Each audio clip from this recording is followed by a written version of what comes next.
Chapter 10 and a half. Dark room of secrets. She sat alone and quiet. The telephone rang. She walked over to the phone and squinted at the screen. It said, unknown caller. Hello? Hey, Jess. He didn't have to say his name. The cup of water she was holding slipped from her fingers and clattered to the floor with a splash, but she didn't look down. His voice, that voice she knew so well, her favorite voice, the voice she'd been missing for 2 days. Just his voice, so small and far away in the phone, made hot, blurry tears burn into her eyes.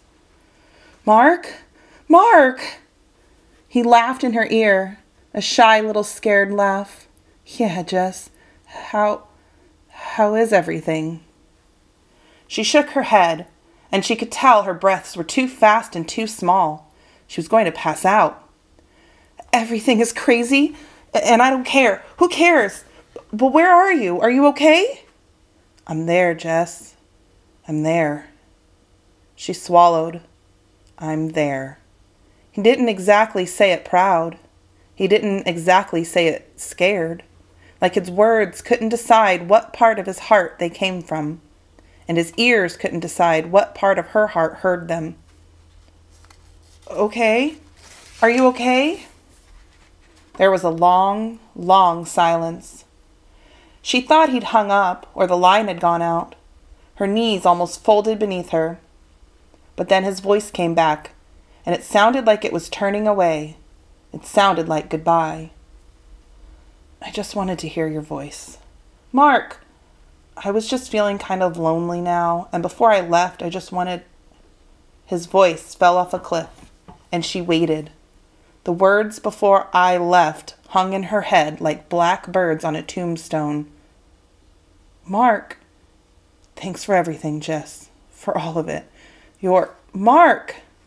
He kept talking, soft but fast. Kept talking so that her words couldn't fit in. You're the best. You always have been.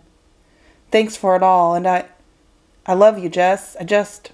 I love you. That's all. There was nothing mushy about it. It didn't matter that he was a boy and she was a girl. It just mattered that they were friends.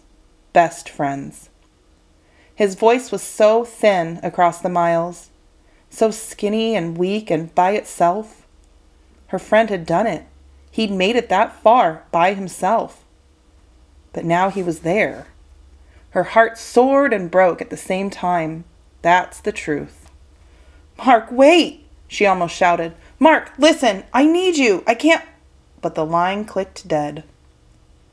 The phone went silent. Only she heard her whisper. I love you too, Mark.